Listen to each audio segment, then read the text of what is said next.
তোমরা? আমি অনেক অনেক অনেক দিন পরে এলাম।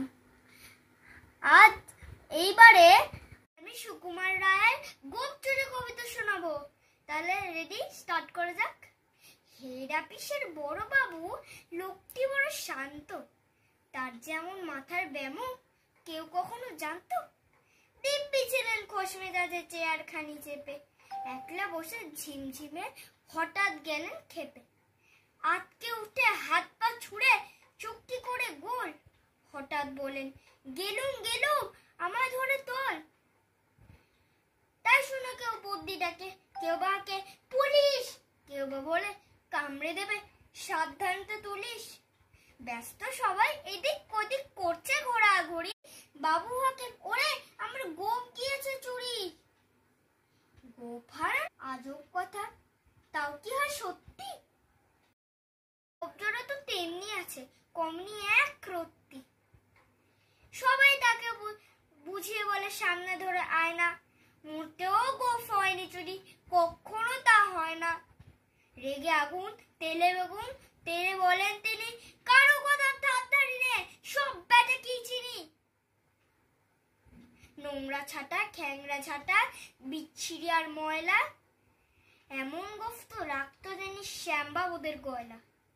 এই গোফ যদি আমার বলিস, করবো তোদের জবাই। এই না বলে জরিমানা করলেন তিনি সবাই। ভীষণ রেগে ভীষণ খেয়ে দিলেন লিখে খাতায়, কাউকে বেশি লাই দিতে নেই, সবাই চড়ে মাথায়। আপিসের এই বাদরগুলোর মাথায় খালি গোবর, গোপজোড়া যে কোথায় গেল কেউ রাখে না খবর। ইচ্ছে করে এই বেটাদের গোপ ধরে খুব নাচি, মুখ্যগুলোর মুন্ডু ধরে কোদাল দিয়ে চাচি।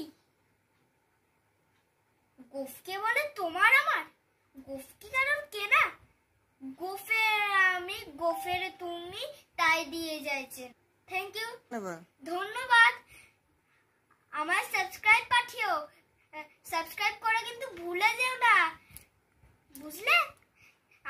আমার লাইক কমেন্ট অবশ্যই পাঠাবে। আর তোমরা যদি না পাঠাও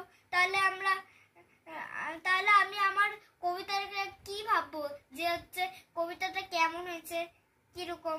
ঠিক আছে, আমার সাবস্ক্রাইব করতে ভুলে যেও না, আমাদের কমেন্ট করো। তাহলে আমি যাই।